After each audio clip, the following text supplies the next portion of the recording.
好啦，我哋睇下呢題先。A. Calculate the employed population, show all workings。咁而家問 employed population 啊嘛，咁我哋咧就係可以咧睇到有 total wages paid to all employees 同埋 average wage。咁我哋就將呢個 total wage paid to all employees 就除翻呢個 average wage，咁咪知道有幾多 employed population 咯。好啦，我哋寫2.5 billion 除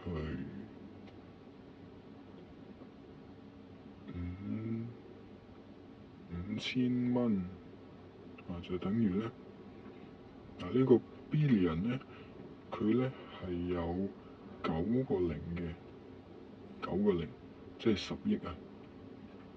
咁我哋咧就係可以將2.5乘翻10億，再除5000，篤機先，係50萬嘅，50萬5個零。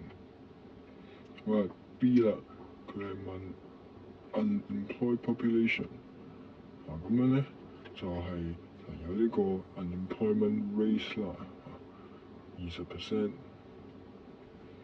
咁樣咧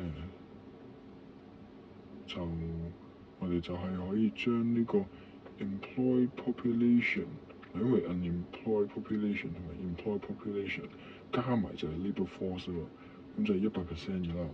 咁我哋將 employed population 佢應該係佔80%，因為 unemployment rate 係20% 啊嘛，咁所以咧一減20% 啦，就80%。咁樣咧就係將 employed population 除80%，就揾翻個 labour force，再乘翻20%就係個 unemployed population 啦。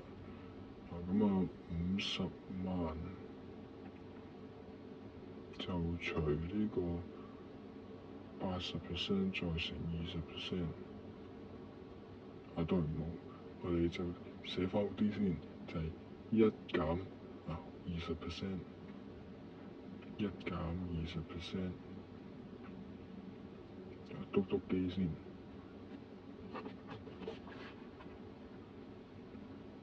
就係125,000。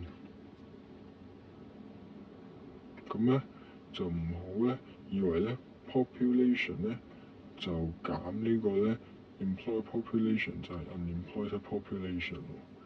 因為咧 population 包括 employed population 啦、unemployed population 啦，同埋呢個咧係 non-labour force 嘅。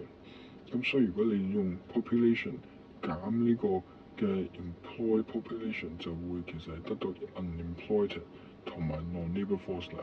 我哋睇 C 呢個係啦，我哋就可以將呢個 population 咧就係減翻之前啱啱呢兩個 employed population 同埋 unemployed population 就可以計到啦。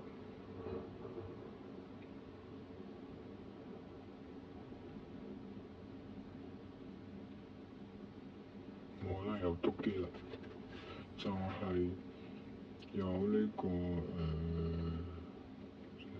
625000啊，係啦，搞掂。